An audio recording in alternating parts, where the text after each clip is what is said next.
टापू के ऊपर यूहन्ना जो कि यीशु मसीह का चेला था, एक ही ऐसा चेला था जो नहीं मरा था, पता आपको? बाकी 11 को जो थी बहुत भयंकर मौत दी गई थी, और यूहन्ना जो यीशु मसीह का चेला था उसको मारने का बहुत प्रयास किया गया था। उसको गरम तेल की कढ़ाई में भी डाला गया था, उसको हर संभव प्रयास किया गया उसको मार देने का, लेकिन यूहन्ना मरा नहीं। लास्ट में राजा एक तरकीब निकालता है कि ये मर नहीं रहा, तो चलो एक काम करते हैं, इसको एक ऐसी जगह पे छोड़ देते हैं जहां पे कोई नहीं है, बिल्कुल सुनसान है, जंगली जानवर हो, तो हम नहीं मार पा रहे तो जंगली जानवर एटलीस्ट इसको क्या कर देंगे, मार देंगे। लेकिन मैं आपको बताना चाहता हूं कि एक्चुअल में जो प्रभु के करीब और जो प्रभु से प्यार करते हैं ना, उनके लिए अकेलापन दुखी करने वाली बात नहीं है। अकेलापन एक्चुअली उनके लिए एक आशीष का कारण है। पता है कैसे? क्योंकि वो अकेलापन यूहन्ना का वो स्थान बन गया जहां पर उसे सबसे ज्यादा प्रकाशन मिले, और उसने प्रकाशित वाक्य लिख दिया। पतमुस टापू के ऊपर जब उसको एक छोड़ा गया था कि ये मर जाए, इसको जंगली जानवर खा ले, सिर्फ इसलिए छोड़ा गया था वो, लेकिन वहां पर भी वो मरा नहीं, किसी जंगली जानवर ने उसे खाया नहीं। और वो एक टाइम था जहां पर यीशु मसीह ने उसको दर्शन दिया। उसने यीशु मसीह का वो रूप देखा जो उसने यीशु को धरती पे रहते हुए नहीं देखा था, बट यीशु के जी उठने के बाद उसने एक अलग रूप को देखा, यीशु मसीह के। और जब प्रभु यीशु मसीह उससे बात करते हैं ना, तो उससे 7 कलीसियाओं के बारे में, वो 7 कलीसियाओं में वो उनकी तारीफ भी करता है, लेकिन जहां उनकी कमियां हैं, जहां उनके साथ प्रॉब्लम्स हैं, उनको उलाना भी देता है। लौदकिया की एक कलीसिया है, और इसके बारे में जब हम जानते हैं तो पता लगता है कि एक कलीसिया बहुत ज्यादा अमीर थी, प्रोस्परस थी, बहुत अमीर कलीसिया थी, और इन्हें लगता था कि हम बहुत ब्लेस हो चुके हैं, बहुत आशीष पा चुके हैं, प्रभु हम पे मेहरबान है। बहुत बेकार बात है जब आत्मिकता को पैसों से तोल लिया जाता है। अगर कोई प्रोस्पर हो रहा है तो हमें क्या लगता है कि ये प्रभु के बहुत करीब जीने वाला व्यक्ति, प्रभु इस पे मेहरबान है। अगर इस तरीके से, इस नजरिए से देखें तो अंबानी पे सबसे ज्यादा मेहरबान है। तो उस लौदकिया की कलीसिया को क्या लगता था, हम प्रोस्पर हो रहे हैं, हम ब्लेस हो रहे हैं, प्रभु हमसे बहुत ज्यादा क्या है, खुश है। बट एक्चुअल में यीशु मसीह उनसे खुश नहीं था। उनको यूहन्ना के द्वारा एक लेटर लिखवाता है, और उस लेटर में पता है क्या लिखता है?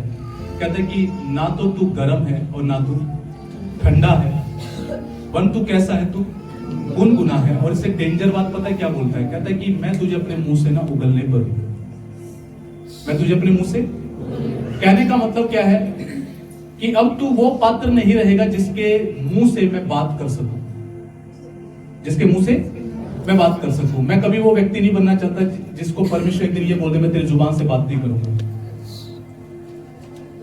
हालेलुया। यहां पर हमें पता लगता है कि कलीसिया में 3 प्रकार के व्यक्तियों के बारे में पता लगता है, और एक कैटेगरी से प्रभु बिल्कुल खुश नहीं। कहता कि भला होता कि तू ठंडा होता या तू गर्म होता। ठंडे का तो क्या है, ठंडे को तो जला डालते फिर से गर्म, लेकिन गुनगुने को तो लग रहा है कि मैं बिल्कुल ठीक हूं, मैं सही चल रहा हूं। प्रभु बोल रहे हैं, क्या बोल रहा है कि मैं तुझे अपनी जुबान से उगलने पर हूं। मैंने ये वचन इसलिए चुना है क्योंकि यीशु मसीह ने बोला कि अगर तुम आकाश के चिन्हों को देखकर ये बता देते हो कि बरसात आने वाली है, या मौसम साफ रहेगा, या आंधी आएगा, तूफान आएगा, क्या तुम समय के चिन्ह पहचान कर ये बता नहीं सकते कि मेरे आने का समय क्या होगा?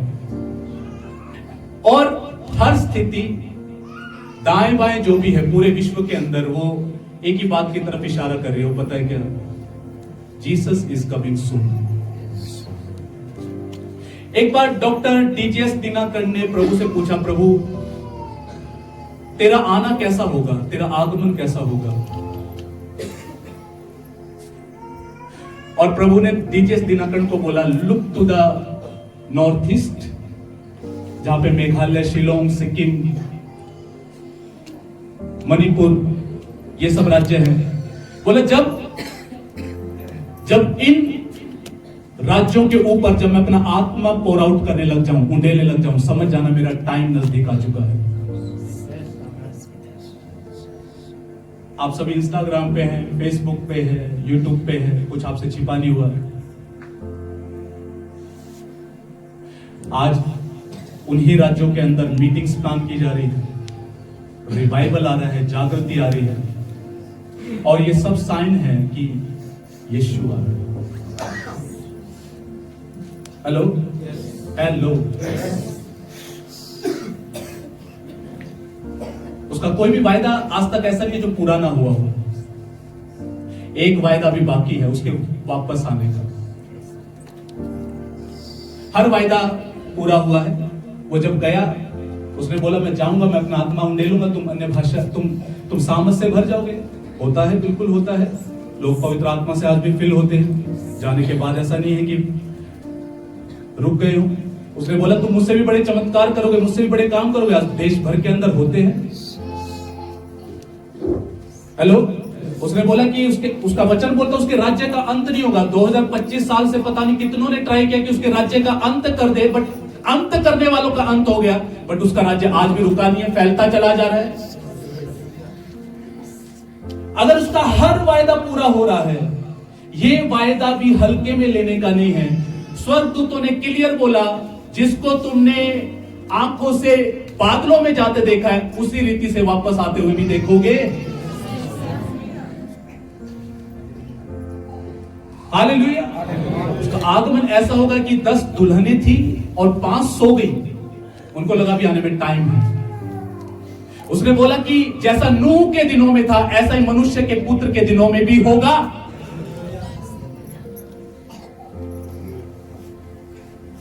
अगर उसका आना फिक्स है, निश्चित है,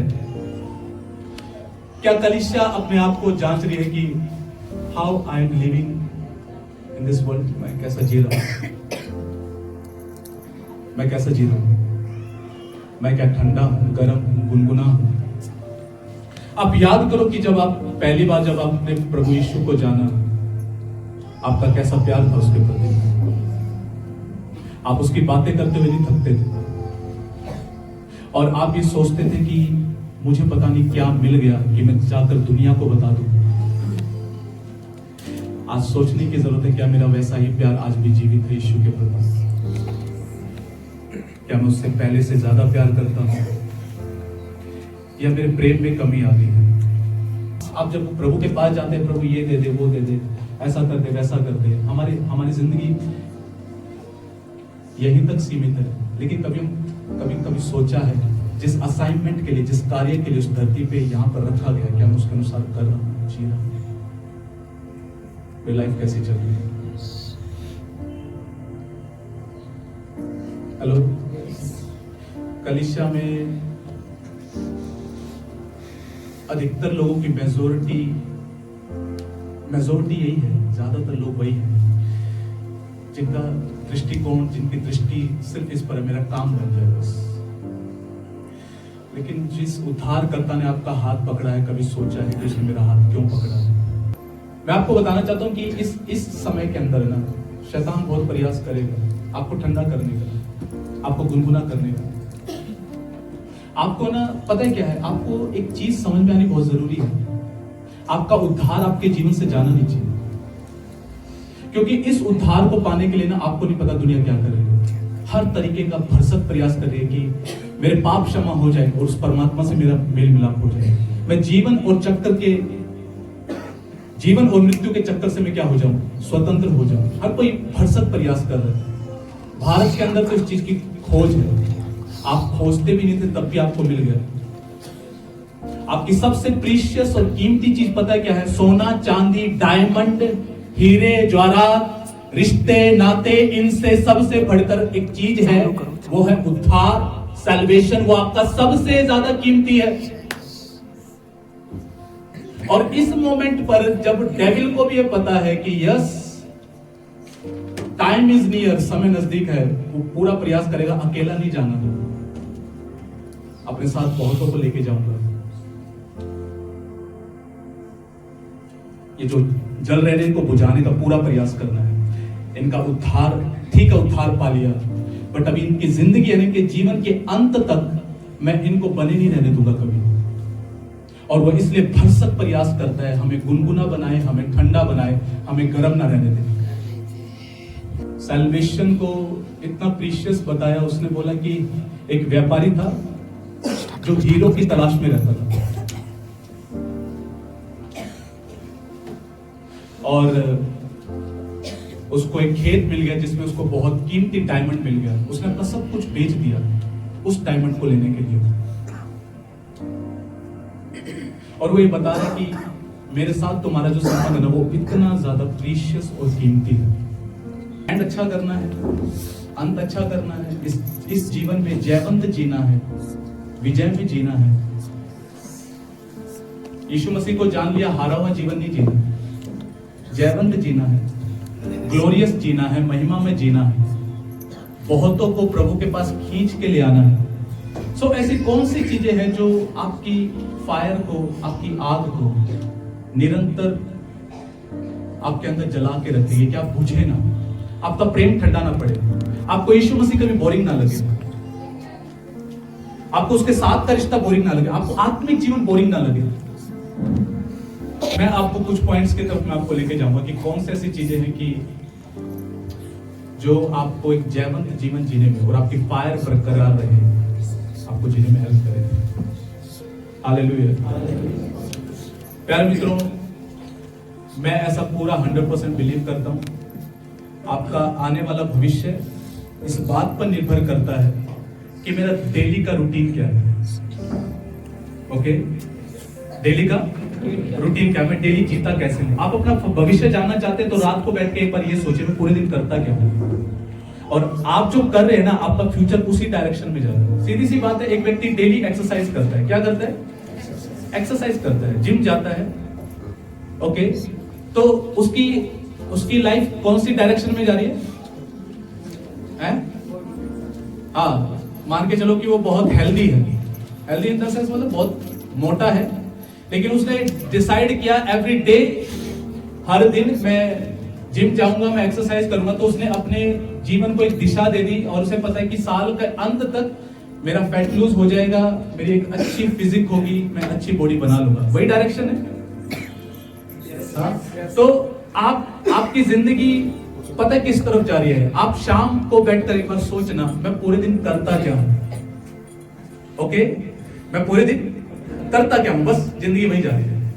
आप पूरे दिन फ्री हैं, पूरे दिन टाइम पास करते हैं, तो याद रखना आज आप जिंदगी को हल्के में ले रहे हो, एक दिन जिंदगी आपको हल्के में लेगी। जो मैं पूरा दिन अगर सो के बिता देता हूं, मैं बहुत ज्यादा सोता हूं, तो आपकी जिंदगी पता है किस तरफ है? गुनगुनेपन की तरफ, आलस्यपन की तरफ। मैंने 2025 में, 24 के एंड में और अभी 26 में मैंने डिसाइड किया कि मैं हर दिन प्रभु के साथ इतना टाइम स्पेंड करूंगा, इतना समय मैं वचन में बिताऊंगा, प्रेयर में बिताऊंगा। मैंने उसमें भरसक प्रयास किया कि मैं उसमें कंसिस्टेंट रहूं, लगातार बने रहूं। मुझे पता है कि जिंदगी उसी तरफ जा रही है। Hallelujah, hallelujah. प्यारे मित्रों, मैं आपको बताना चाहता हूं कि अगर आपको लाइफ में चेंज चाहिए, बदलाव चाहिए ना, तो अपने डेली के रूटीन को एक बार चेक करो कि मैं क्या करता हूं। अगर मेरे को जिंदगी बदलनी है तो मेरे को डेली का रूटीन चेंज करना पड़ेगा, मेरे को अपना अनुशासन बनाना पड़ेगा, मेरे को अपने टाइम टेबल को चेंज करना पड़ेगा। अगर लाइफ बदलनी है तो मेरे को स्केड्यूल बदलना है, टाइम टेबल बदलना है मुझे। अगर मैं वो बदलने को तैयार नहीं हूं तो भूल जाओ कि लाइफ कभी ट्रांसफॉर्म होगी, कभी बदलेगी। सो नंबर 1 चीज बहुत क्लियर सुनना, आपके लिए बहुत ज्यादा जरूरी है, चाहे आपका मन करे या ना करे, चाहे दिल करे या ना करे, every day every day every day. यीशु मसीह ने मत्ती 26:41 में बोला, प्रार्थना करो कि तुम परीक्षा में ना पड़ो। मेरे लिए आत्मिक जीवन भी जरूरी नहीं है, मेरे लिए आत्मिक जीवन ही जरूरी है। ओके, तो अगर आपको निरंतर प्रभु के लिए जलना है, फायर में रहना है, ठंडा नहीं पड़ना, याद रखना फायर के पास मक्खियों को आने में ना डर लगता है। अगर आप फायर में नहीं है, मक्खियां आएंगी, आपको परेशान करेंगी, यानी कि दुष्ट आत्माएं आएंगी, परेशान करेंगी। लेकिन अगर आप फायर में है, आग में, वो आपको छू नहीं सकता, आपको परेशान नहीं कर सकता उस तरीके से।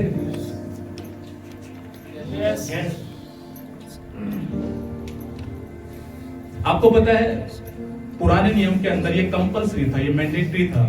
याजक को हर दिन वहां पे आग जलती थी प्रभु के मंदिर के अंदर, और याजक की ड्यूटी थी आग कभी बुझनी नहीं चाहिए। आज मंदिर हम हैं और हमारी ड्यूटी यह है कि आग हमारे अंदर से कभी बुझनी नहीं चाहिए। मैं इस बात को बहुत अच्छे से जानता हूं कि अगर मैं प्रेयर और वर्ड में टाइम स्पेंड ना करूं तो मुझे पता है कि आग धीमी पड़ती है। तो आपकी भी जो आग है वो प्रभु के प्रति ऑटोमेटिकली क्या पड़ेगी? ठंडी पड़ेगी। अगर आप सीरियस नहीं है अपने डेली आत्मिक जीवन को लेकर। कई सारे लोग पता है क्या सोचते हैं, क्यों वो अपने आत्मिक जीवन से पीछे पैर हटाते हैं? उसका रीजन पता है क्या? उसका मेन रीजन ये है कि इमीडिएट कोई रिजल्ट नहीं दिखता, तुरंत कोई रिजल्ट नहीं दिखता, तो उन्हें लगता है कि मैं व्यर्थ कर रहा हूं। व्यर्थ नहीं है भाई,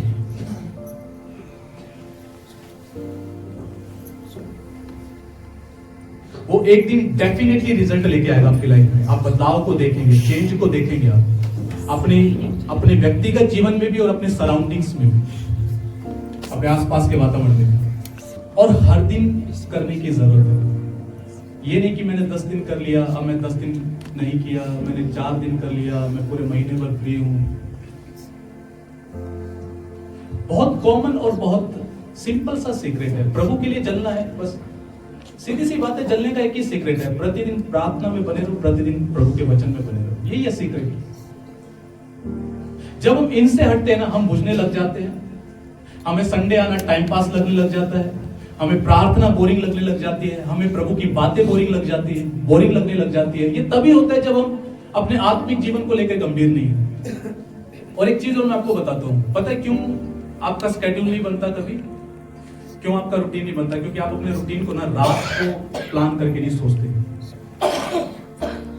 कि मेरे को नेक्स्ट डे करना क्या है, मेरे को अगले दिन क्या करना है। अगर आप अपना रूटीन सेट नहीं करेंगे ना, तो शैतान आपके रूटीन को सेट करेगा कि मेरे को उसका समय कैसे बर्बाद करना है।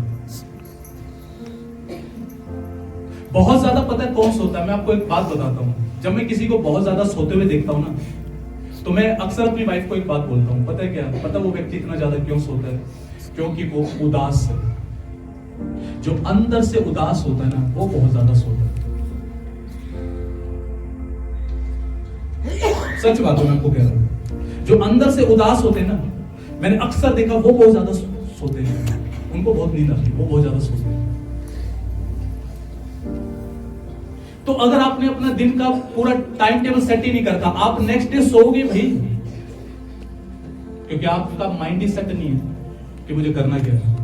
पता है क्यों? पता है रीजन क्या है? बहुत सारे यहीं पर जब वर्शिप चल रही होती है ना, तो कुछ लोग वर्शिप एंजॉय कर रहे होते हैं, बट सभी एंजॉय नहीं कर रहे होते। कुछ को सूखा पता है क्यों लग रहा होता है? क्योंकि वो व्यक्तिगत जीवन में इस इतवार के दिन को छोड़कर मंडे टू सैटरडे जो है ना, वो खुद एक सूखा हुआ जीवन जीते हैं। इसलिए वो सूखे होते हैं आराधना में, उनको कुछ मजा नहीं आ रहा होता, उनको प्रभु छू नहीं रहा होता। ऐसा नहीं कि प्रभु ने छूना नहीं चाहता, बट वो इनसेंसिटिव है, संवेदनशील नहीं है। मेरे को बहुत अच्छे से पता है, एक जिंदगी है, एक ही जिंदगी। मैं आपको क्लियर बोल रहा हूँ, एक जिंदगी है बस। और आप पता है जिंदा है तो ये इस बात का सबूत है कि आपकी जिंदगी से अभी असाइनमेंट, काम आपकी जिंदगी से पूरा नहीं हुआ अभी तक। ये सबूत है कि आप जिंदा क्यों हैं। आप जिंदा सिर्फ इसलिए हैं कि ऊपर वाले का जो असाइनमेंट है ना, काम है, आपकी लाइफ से अभी पूरा नहीं हुआ। हालेलुया। रेनाल्ड बोंके जब 80 साल के हो गए, क्योंकि उन्होंने करोड़ों आत्माओं के उद्धार का कारण बन गए, साउथ अफ्रीका को हिला के रख दिया। और जब उनका एंड टाइम आया, जब वो 80 के हो गए, तब परमेश्वर एक आवाज देके उन्हें बोलता है कि तेरे ऊपर है, तू आना चाहता तू आ सकता है, तेरा असाइनमेंट पूरा हो चुका है, तेरा काम जो था वो पूरा हो चुका, मुझे जो करवाना था तुझसे मैं करवा चुका, तू और जीना चाहता तो जी सकता है, बट फिलहाल मेरा काम तुझसे पूरा हो चुका है। उन्होंने बोला ठीक है, मैं तो ऊपर ही आना पसंद करूंगा। 80 की उम्र में चले गए।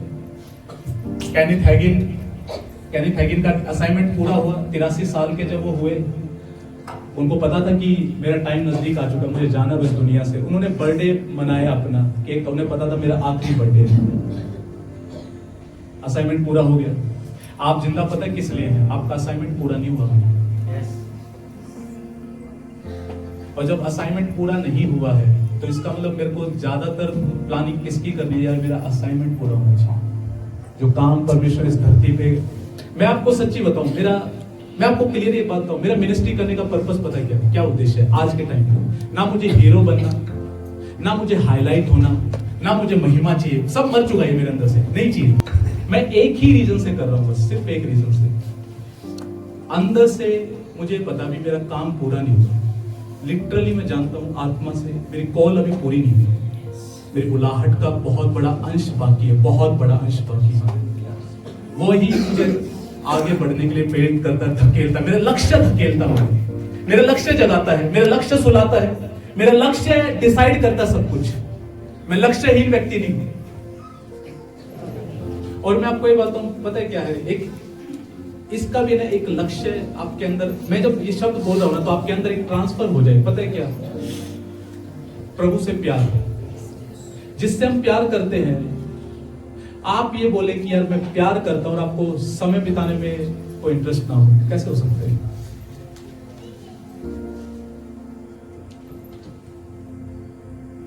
क्या आपके ऐसा आता है कि आपके अंदर, सच्ची सच्ची बताना, झूठ मत बोलना, क्या आपके अंदर आता है कभी प्रभु मैं तेरे नजदीक आना चाहता हूं? क्या आपके अंदर एक तड़प, मैं तेरे नजदीक आना चाहता हूं, मैं तेरे करीब आना चाहता हूं, मैं तुझे और जानना चाहता हूं। मैंने तो अभी तुझे कुछ भी जाना नहीं है, अभी मेरी समझ और खुलनी बाकी है। अगर सिर्फ एक आपने वो पुस्तक को उठाया, वचन को उठाया और एक रीति रिवाज बना हुआ है ना, उस जानने की कोई इच्छा नहीं है, वो कोई फायदा नहीं उसको पढ़ने का। अगर प्रार्थना करना सिर्फ एक रूटीन, एक रिवाज बना हुआ है, कोई फायदा नहीं है, कोई बेनिफिट नहीं है। आपके अंदर डिजायर होनी चाहिए कि प्रभु मैं तुझे जानना चाहता हूं, I want to know you.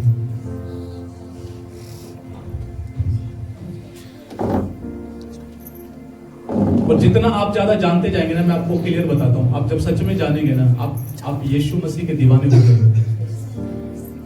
आपके दीवानगी सर चढ़ के बोलेंगे जब आप यीशु को जानने लग जाएंगे, उसके प्यार को समझने लग जाएंगे। आपको जब वो अपने आनंद और शांति से भरने लग जाएगा ना, तब आप समझ पाएंगे कि मैं क्या मिस कर रहा था और मुझे क्या मिल गया।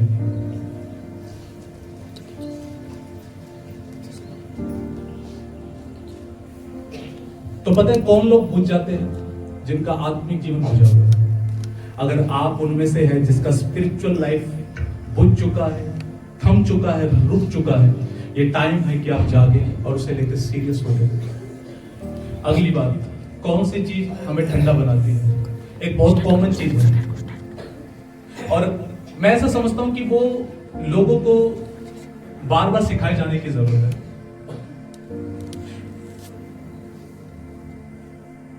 जहां पे लिखा है कि अधर्म के बढ़ने से बहुतों का प्यार ठंडा पड़ जाएगा, इंग्लिश में लिखा हुआ है ऑफेंस के बढ़ने से, ठोकरों के बढ़ने से प्यार ठंडा हो जाएगा। तो एक बात जो एक इंसान को बुझाती है ना, पता है क्या? ठोकरे, चोट, नाराजगी, इससे नाराज, उससे नाराज, सबसे नाराज, दुनिया ही मेरी दुश्मन है। कितनों को लगता है दुनिया आपकी दुश्मन है? जब मैं बहुत ज्यादा इमोशनल था ना, तब मेरे को ऐसा लगता है कि दुनिया मेरी दुश्मन है। इस यात्रा में चलते चलते एक बात समझ में आ गया, कोई मेरा दुश्मन नहीं है, मैं ही मेरा दुश्मन हूं। इस यात्रा में चलते चलते समझ में आ गया, कोई मेरा दुश्मन नहीं है, मैं ही मेरा दुश्मन हूं। स्मिथ विगलस्वर्थ एक बात बोलते थे, कहते कि इस धरती पे रहते हुए मेरे को जिस व्यक्ति ने सबसे ज्यादा परेशान किया ना, वो खुद स्मिथ विगलस्वर्थ है। एक सीधी सी बात है, कॉमन सा मैं एग्जांपल दूं मैं आपको। अगर मान के चलो कि आपको किसी ने जय मसीह की नहीं बोला और आप इस बात से परेशान हो गए क्योंकि मेरे को क्या नहीं बोला, तो मेरा एक सवाल है आपसे, जिसने जय मसीह की नहीं बोला उसके साथ दिक्कत है या आपके साथ दिक्कत है? सच्ची में खुद के साथ नहीं। दिक्कत उस व्यक्ति के साथ नहीं है। पहली बात, हो सकता है कि बिजी दिमाग कहीं और हो। दूसरी बात, ना भी हो, नहीं भी बोला तो मैं इतना दिल पे क्यों लगा रहा हूं कि मेरे को जय मसीह की नहीं बोलना। इसका मतलब समस्या कहां पर है? खुद में। मेरे को शादी में नहीं बुलाया तो दिक्कत एक्चुअल में सामने वाले में नहीं है। पता है, मैं आपको बताऊं, मैं ऑफेंस फ्री कब होने लगा, ठोकरें लगनी कब हो गई? जिस दिन मैं ये समझ गया दिक्कत मानिए, दिक्कत यहां। जिस दिन मेरे को ये समझ में आ गया ना कि प्रॉब्लम वहां पर नहीं है, प्रॉब्लम सारी यहां है, उस दिन से ठोकरें लगनी ऑटोमेटिकली कम हो गई। और जब तक मैं लोगों को सोचता रहा ना मेरे ठोकर का कारण ये है, ये है, ये है, ये है, मैं परेशान था। हालेलुया। ठोकरें आपको ठंडा कर देंगी। और एक ही एक ऐसा पाप है मसीह के देह के अंदर जो आपको आपके ऊपर से अनुग्रह को बंद कर देता है। ओके, परमेश्वर के अनुग्रह को आपकी लाइफ में बंद कर देता है। अगर आप फाइनेंशियल स्ट्रगल कर रहे हैं, आप बीमारियों में स्ट्रगल कर रहे हैं, एक बार ये चेक करके जरूर देखना, मैं अपने हृदय में नाराज तो नहीं हूं किसी से, मेरा दिल चोटिल तो नहीं है। अगर आप चोटिल और नाराज हैं किसी से भी, घर परिवार के सदस्य किसी से भी, और आप प्रार्थना करने जा रहे हो और आपको ये लग रहा है मेरी सुनी नहीं जा रही है, तो एक बार चेक कीजिए, मैं वो व्यक्ति तो नहीं हूं जो ठोकरे लेके बैठा है या बैठी हूं।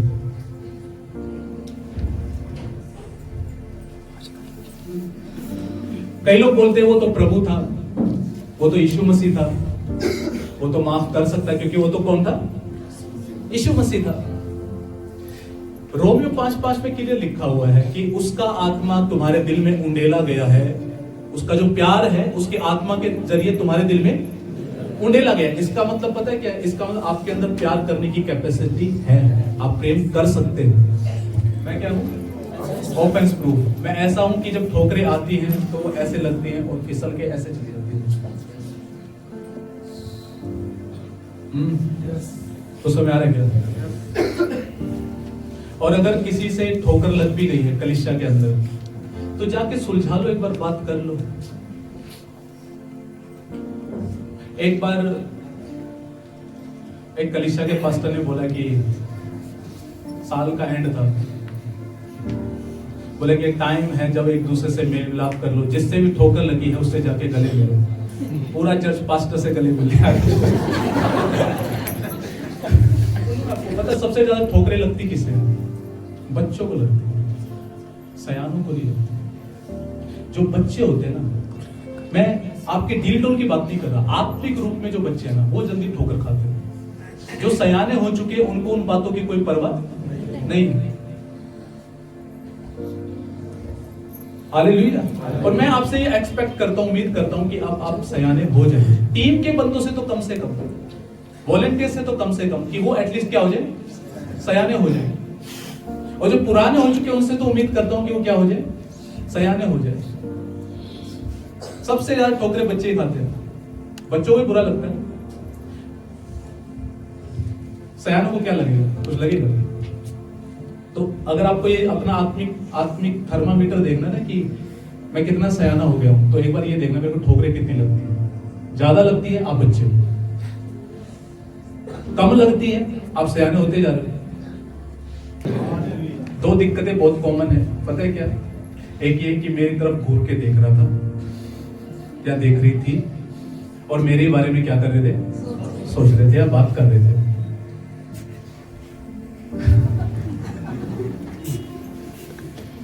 अगर किसी के सामने देख के हंस लिया तो सोचते हैं कि मेरी ही बात चल रही है। दिक्कत है। दूसरा दिक्कत क्या है? मेरी तरफ देखा नहीं, मेरी तरफ देखा नहीं तो ठोकर सीधे निकल गए। मैंने जय मसीह की बोला था बट कान भी नहीं दिया, रिप्लाई भी नहीं किया। हालेलुया। तो समझ आ रहा है क्या भैया? मैं क्लियर कह रहा हूँ, सच कह रहा हूँ, ठोकरें आपको ठंडा कर देंगे। कितना प्रेयर कर लेना, कितना बाइबल पढ़ लेना। आप प्रेयर करो, बाइबल पढ़ो, और मैं आपसे अगर आपको ये बोले यार माफ करो और आप कह रहे हो ना तब भी जिससे आप ठोकर खाए हो ना, वो तो जिंदगी में आगे बढ़ रहा है, रुक आप गए। जिससे खाए है वो तो बढ़ रहा है, बट आप रुक गए। वो तो अपनी जिंदगी में आगे निकल जाएगा। आपको एक दिन इस बात की भी ठोकर लगेगी, वो आगे निकल गया और मैं यहीं पे ही।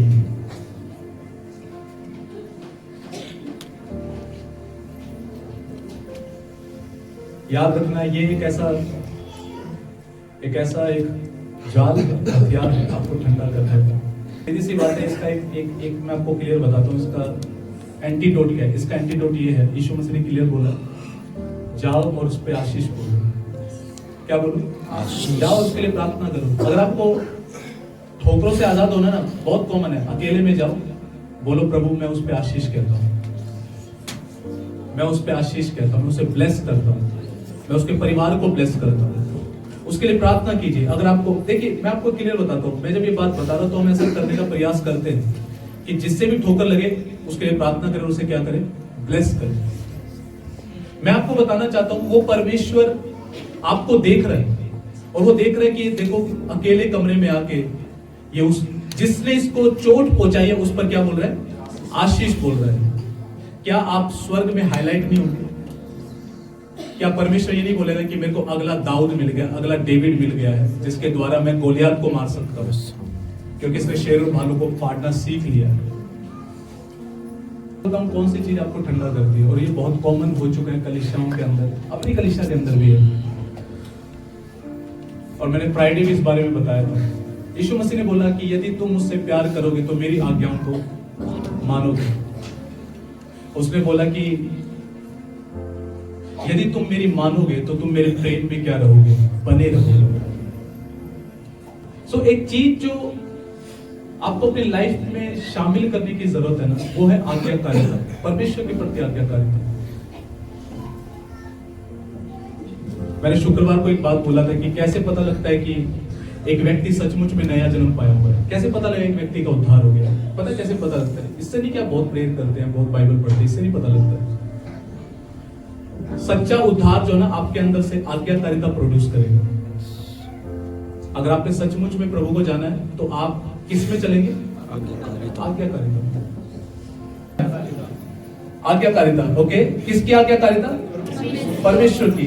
कहां पर उसकी आज्ञाकारिता कहां लिखी हुई है?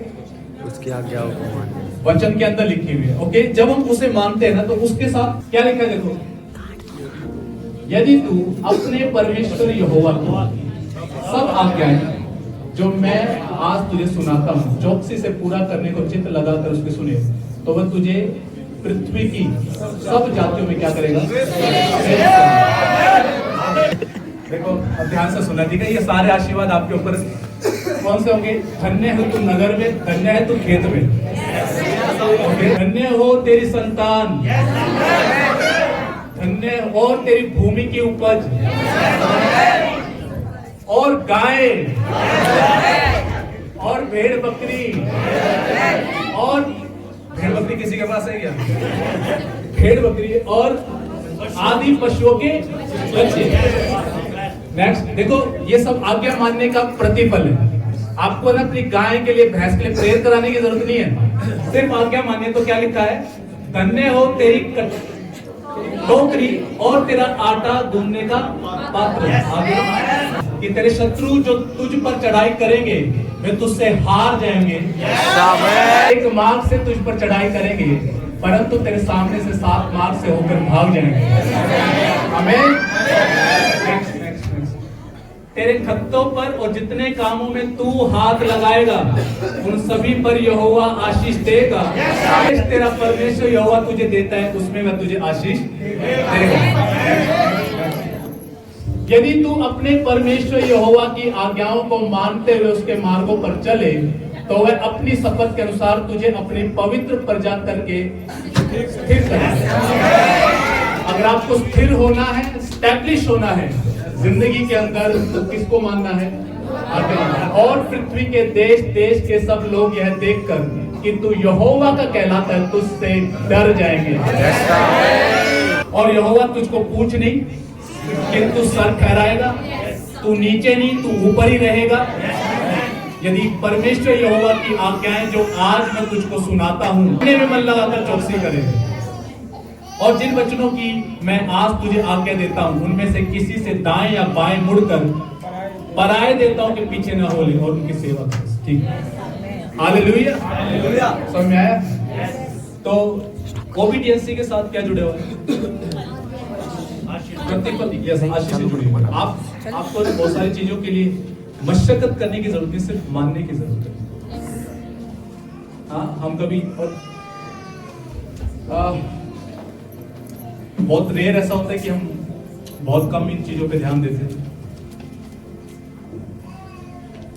आप में से आदत है किसी को जांचने की, खुद को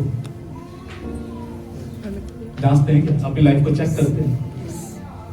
अगर कोई रॉन्ग चल रहा है तो एक बार देखने की जरूरत है, मेरी लाइफ ठीक चल रही है, मैंने कहीं से दरवाजा तो नहीं खोल रखा। Hallelujah, hallelujah. और मैं आपको बताना चाहता हूं, अनआज्ञाकारिता जो है ना, वो आपको ठंडा बनाता है।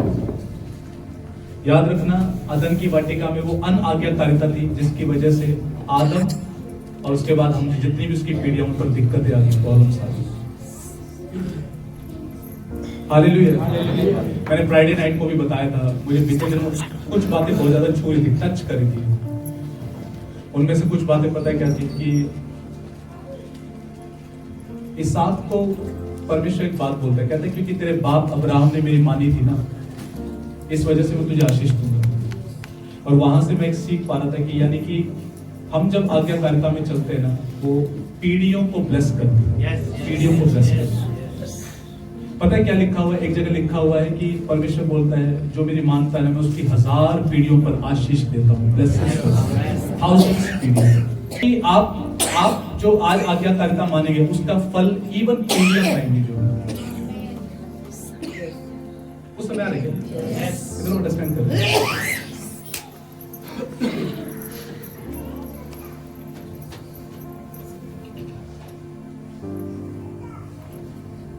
और अब्राहम के बारे में ऐसा लिखा हुआ है कि वो परमेश्वर का कौन कहलाया?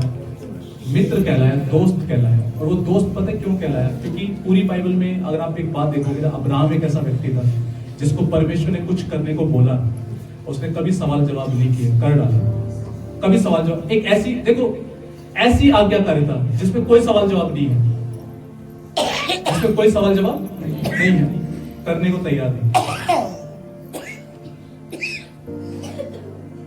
जब परमेश्वर को सदोम और गमोरा को नष्ट करना था ना, और 3 दूत आते हैं, उनको जब अब्राहम देखता, अब्राहम पहचान लेता है कि परमेश्वर की ओर से, वो उनको अपने घर बुलाते हैं, कहता है कि मेरे घर आओ, मैं आपकी खातिरदारी करूंगा, रेस्ट करो, विश्राम करो।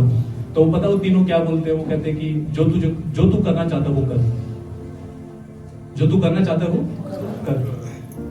वहां से निकलने के बाद उसका भतीजा लूत था, जो सदोम और गमोरा में रहता था, उसने भी उनको पहचान लिया। वो कहते हैं कि मेरे घर आओ, विश्राम करो, खाओ पियो।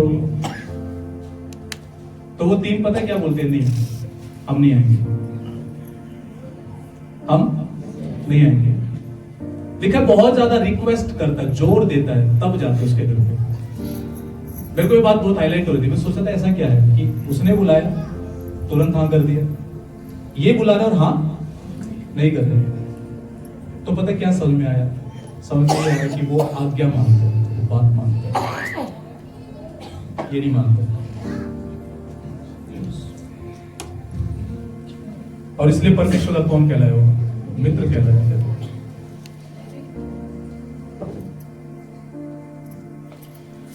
मुझे नहीं पता कि आप बाइबल कैसे पढ़ते हैं, बट मुझे तो ये बातें बहुत छूती हैं, टच करती हैं, एक्साइट करती हैं। परमेश्वर का दोस्त आप और मैं, अगर सुनो, आज अगर पीएम के साथ एक फोटो भी खींच जाए ना हमारी, हम उसे स्टेटस पे लगा देंगे, डीपी पे लगा देंगे और बहुत गर्व से कहेंगे कि मैं पीएम से मिला। आज अगर किसी टीवी एक्टर या एक्ट्रेस से अगर हमारी मुलाकात हो जाए ना, तो हम बहुत गर्व से उसका फोटो लगाएंगे अपने साथ कि देखो मैं किससे मिला। पर ज्यादा गर्व की बात वो होगी, आप सोचो कि परमेश्वर आपको बोले कि ये मेरा दोस्त है। ये मेरा कौन है? दोस्त है, मेरा मित्र है। सोचो कि आपका नाम लेके परमेश्वर स्वर्ग में दूतों से बात करता हो, फलाना मेरा फ्रेंड है। और अगर आप चाहते हैं कि परमेश्वर आपका फ्रेंड हो, तो सबसे ज्यादा पता है किस पे फोकस कीजिए। आप क्या करेगा? प्रभु मैं तेरी मानना चाहता हूँ, जो तेरा वचन बोलता हूँ मैं उससे दाएं या बाएं नहीं बोलना चाहता, मुझे करना चाहता हूँ। हालेलुया। आप ठंडे नहीं पड़ेंगे, आप गुनगुने नहीं पड़ेंगे। मेरी प्रार्थना है आप जलते रहे, परमेश्वर में जलते रहे, चलते रहे। आपको जो सिखाया गया है वो आप घर में जाके लागू कर सके, यहीं तक सब सीमित ना रहे। ऐसा ना हो कि आप इस दरवाजे से बाहर निकले और आपने अपना टोकरा उठा लिया। आपके जिंदगी के जो इस साल के 11 महीने बचे हैं, ब्लेस, आशीषित हो, फ्रूटफुल हो, फलवंत हो, कोई आपको आपके प्रतिफल से वंचित ना करने पाए। आप बहके ना, शैतान आपके प्रतिफल को चुराने ना पाए। यीशु मसीह के नाम में उसकी योजनाएं आज के दोपहर कैंसिल हो जाए, निष्क्रिय हो जाए। आप उसकी आज्ञाओं पर चलने पाओ, आप उसके प्रतिफल को देखने पाओ, आपको प्रतिफल से कोई वंचित ना कर सके, और जितनी भी आशीष आपने पढ़ी अपनी लाइफ में वो देख सके। प्रभु यीशु के नाम में हर एक बैरियर टूट जाए, हर रुकावटें ब्रेक हो जाए प्रभु यीशु मसीह के सामर्थ्य नाम में। एक चीज जो हम सब फेस करते हैं, पता है क्या? डिस्करेजमेंट। क्या? हतोत्साहित। जिंदगी में आप भी कभी ना कभी होते हो, मैं भी होता हूं, अभी भी हूं। बट फर्क बस इतना है कि मैंने एक बात बोला ना, मेरी निराशा प्यास बन जाती है, वो मुझे और प्रेरित करती है, मुझे बढ़ने, मुझे ग्रो करती है। मैं लेके नहीं बैठता। मेरी निराशा मेरे को अगले सप्ताह के लिए प्लानिंग्स दे देती है, मुझे करना क्या। लेकिन मैं आपको बताना चाहता हूं, अगर डिस्करेजमेंट को अगर आपने ऊपर हैवी होने दिया ना, तो ये आपको पीछे भी लेके जा सकते हैं। बहुत ज्यादा टूट जाना, बहुत ज्यादा हतोत्साहित हो जाना। मैंने ऐसे भी लोग देखे हैं जो इतना हतोत्साहित हो गए, इतने ज्यादा टूट गए, इतने ज्यादा निराश हो गए कि वो उस निर्णय में आ गए कि अब हम प्रभु को छोड़ रहे हैं। अधिकतर लोग डिस्करेज पता कब होते हैं? जब वो देखते हैं कि हमारी लाइफ में इमीडिएट रिजल्ट नहीं है।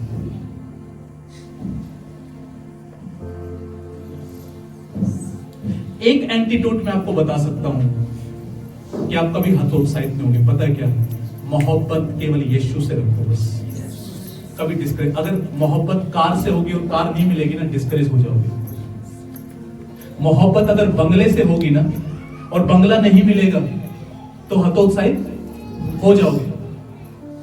अगर आपको ये समझ में आ गया मेरे लिए सबसे बड़ी कीमती चीज केवल मेरा यीशु मसीह है और वो मुझसे दूर नहीं होना चाहिए, आपको कोई जिंदगी में डिस्करेज नहीं कर सकता। क्या यूथ, यंग सबसे ज्यादा कब निराश होते हैं? उस लड़की से शादी नहीं हुई या उस लड़के से शादी।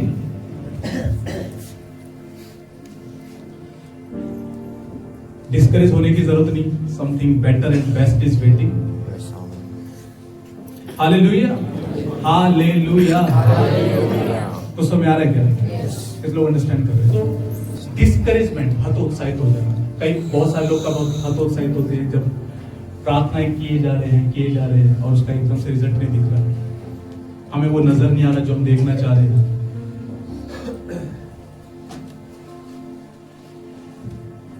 सुनो,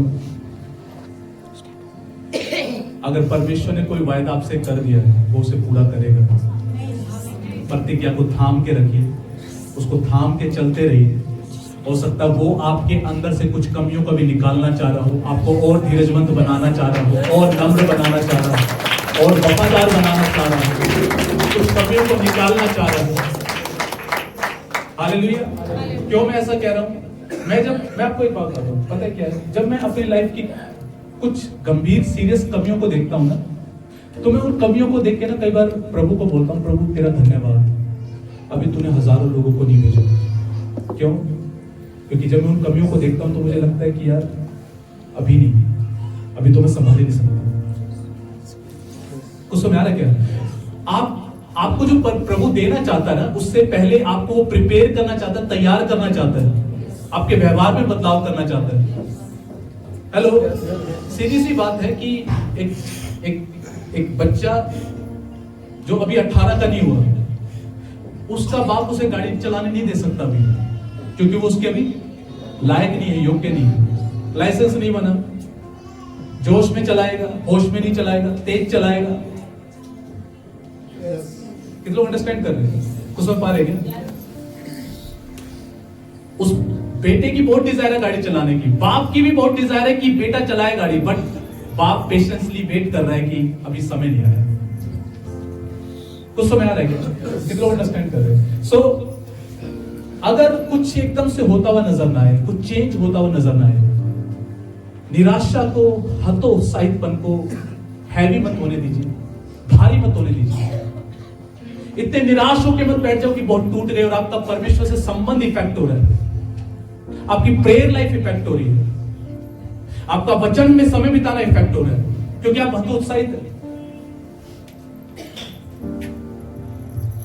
हालेलुया, हालेलुया, हालेलुया। प्रतिज्ञा को उठाइए, वचन को उठाइए। उसने क्लियर बोला, मांगो तो तुम्हें दिया जाएगा, ढूंढो तो पाओगे, खटखटाओ तो तुम्हारे लिए खोला जाएगा। जो कोई मांगता उसे मिलता है, जो कोई खोजता उसे वो पा लेता है, जो खटखटाता उसके लिए खोल दिया जाता है। उसने बोला कि तुम में से ऐसा कौन सा बाप है कि उसका बेटा उससे अगर मछली मांगे तो सांप दे, अंडा मांगे तो पत्थर दे। कहता तुम बुरे होकर तुम्हें पता है कि कैसे अच्छी चीजें देखने, क्या तुम्हारा स्वर्गीय पिता नहीं जानता तुम्हें अच्छी वस्तुएं कैसे देनी है?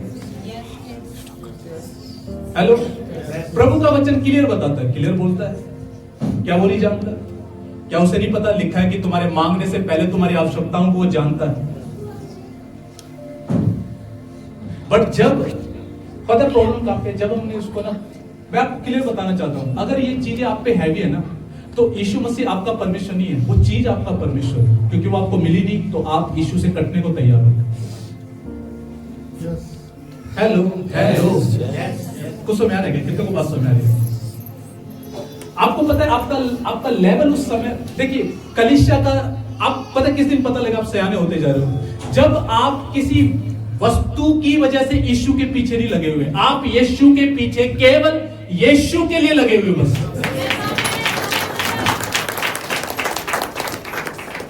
Hallelujah, hallelujah. हाँ, अगर वस्तु की वजह से यीशु के पीछे, तो एक दिन जब वस्तु नहीं मिलेगी ना, आप छोड़ दोगे जो है। एक गीत है, हालांकि उसके बोल से मैं बहुत ज्यादा सहमत नहीं होता, लेकिन फिर भी ना उस गीत में ना कुछ बातें हैं। हाँ, उस गीत के बोल ऐसे कि तू चंगा कर या ना कर, तू मेरा परमेश्वर है। हालांकि मैं 100% बिलीव करता हूँ, बाइबल बोलते वो चंगा करेगा नहीं, कर चुका। ठीक है, तो इसलिए मैं इसके बोल से इसके जो वर्ड है उससे मैं सहमत नहीं होता। बट फिर भी बात पता क्या अच्छी लगती है कि उसमें वो एक संदेश ही देना चाह रहा है कि मुझे कुछ मिले ना मिले, तू सदा मेरा परमेश्वर है, था और रहेगा। मैं मुड़ने वाला नहीं हूं तुझसे। हाँ, आपने सुना होगा शायद, तू चंगा कर या ना कर, तू मेरा परमेश्वर है। तो उसका संदेश मैं समझ पा रहा हूं कि वो क्या संदेश देना चाह रहा है कि मैं जो चाह रहा हूं मुझे मिले ना मिले, बट सदा के लिए तू ही मेरा परमेश्वर है। Hallelujah, hallelujah, hallelujah, hallelujah. मेरा जस्ट आपसे एक सवाल है। मान के चलो कि आप खड़े हो, एक तरफ यीशु मसीह है। कल्पना करो कि एक तरफ यीशु मसीह है। ओके, जैसा भी आप कल्पना कर सकते हैं, हाथ छेदे हुए हैं, पैर छेदे हुए हैं, ठीक है। कल्पना करो एक तरफ यीशु मसीह खड़ा है, एक तरफ है आपकी डिजायर। डिजायर में कुछ भी हो सकता है, स्विफ्ट डिजायर नहीं। डिजायर मतलब कि आपका, मान के चलो आपका घर डिजायर है, या आईफोन डिजायर है, या फिर कुछ भी जो आप चाह रहे हो कि मेरे को चाहिए। एक तरफ यीशु मसीह खड़ा है, एक तरफ वो व्यक्ति या फिर वो वस्तु है, और आपसे ये पूछा जाए, मेरे बेटे किसे चुनता है? सोच लेना, अपने दिल को जांचना, जो है मेरे को इंप्रेस करने का प्रयास मत करना।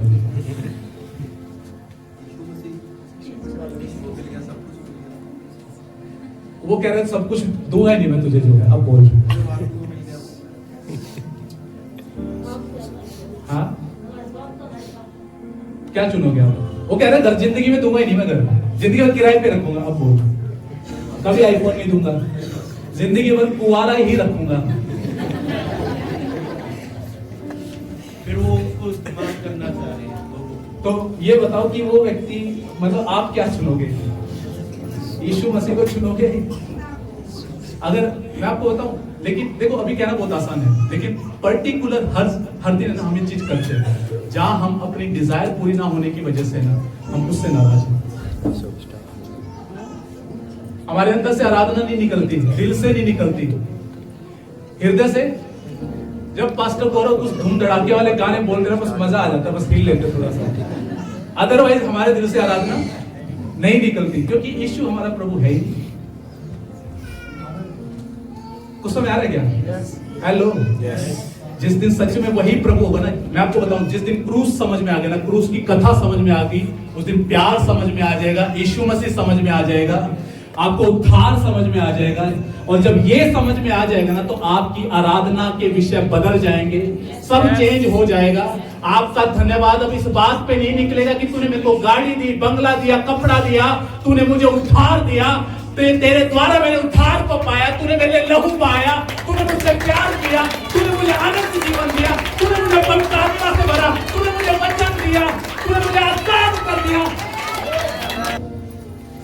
पता अब्राहम को परमेश्वर क्या बोला था? कह रहा था कि तेरा प्रतिफल ना तेरी संतान है, तेरा प्रतिफल ना वो देश है जो मैं तुझे देने पर हूं, तेरा प्रतिफल मैं स्वयं, मैं स्वयं, मैं स्वयं। मुझको थाम ले, मुझको ऊपर रख, और किसी को नहीं, मुझको ऊपर रख, तेरा सब कुछ मैं हूं। आपको इस लेवल पे आना है जहां पर आप ये समझ जाए मेरा सब कुछ वो है, चाहे वो कुछ दे या ना दे, कुछ हो ना हो, कुछ दिखे ना दिखे, मैं यीशु से लिपटा रहूंगा, मैं उसे छोड़ने वाला नहीं हूं। हालेलुया। और आपकी आज्ञाकारिता भी जो ना इसी से प्रेरित हो। भैया मजा आएगा जो है, लेकिन आज्ञाकारिता अगर कुछ चीजें पाने के लिए है, कुछ मजा नहीं आने वाला। प्यार से प्रेरित हो सब कुछ। Hello, yes. प्यार से प्रेरित हो, प्रेम से प्रेरित हो। आपकी सबसे ज्यादा डिजायर ये हो, प्रभु I want to love you, मैं तुझसे प्यार करना चाहता हूँ, मुझे सच्चा आराधक बना, आत्मा सत्य में होकर तेरी आराधना करने वाला बना। Hallelujah, hallelujah. याद रखना, यीशु मसीह एटीएम मशीन नहीं है, यीशु मसीह जिन नहीं है, यीशु मसीह इच्छाओं को पूर्ति करने वाला भगवान नहीं है, यीशु मसीह वो नहीं है जिसको हम जैसा चाहे वैसा इस्तेमाल कर लें। और जब हमारी चीजें नहीं होती भी नजर आ रही तो हम उससे नाराज हैं। ये चीज आपके अंदर से बदलनी बहुत ज्यादा जरूरी है। आज पता बहुत सारे लोगों से पूछा जाए ना, तू यीशु पे विश्वास क्यों करता है, तू यीशु मसीह को क्यों मानता है, लोगों के पास अपना फेथ डिफेंड करना नहीं आता। कहते शांति मिली, कहते छुटकारा हो गया, चंगा, ठीक है, वो अच्छी बात है, वो देना भी चाहिए, बताना चाहिए। बट अगर मुझसे कोई पूछे कि आप यीशु को क्यों मानते हो, मैं सिर्फ एक ही बात बोलता हूँ, क्योंकि उसने मुझे उद्धार दिया। दुनिया में, पूरी दुनिया में घूम लेना, स्वर्ग के नीचे धरती के ऊपर कोई दूसरा नाम है ही नहीं जिसके द्वारा हम उद्धार प्राप्त कर सके। आप शांति की बात करोगे तो लोग अड़ा देंगे, शांति तो चलो वहां ले चलते, वहां मिल जाएगी। आप चंगाई की बात करो तो चंगाई का भी अड़ा देंगे, कहेंगे कि फलाने जगह पे जाओ, उस धाम पे जाओ, आपको चंगाई मिल जाएगी। आप अमीरी की बात करोगे तो कहोगे कि वहां जाना, वहां से भी आप अमीर हो जाओगे। लेकिन एक चीज जिसका जवाब किसी के पास नहीं है, वो है उद्धार, सैल्वेशन। सैल्वेशन क्यों? क्योंकि इसके लिए एक ही ने कीमत चुकाई है, बस अपना लहू, अपना लहू। हालेलुया। और आपका और मेरा प्रेम का, आपके और मेरे आज्ञाकारिता का, आपका और मेरा यीशु के पीछे चलने का मोटिव भी यही होना चाहिए।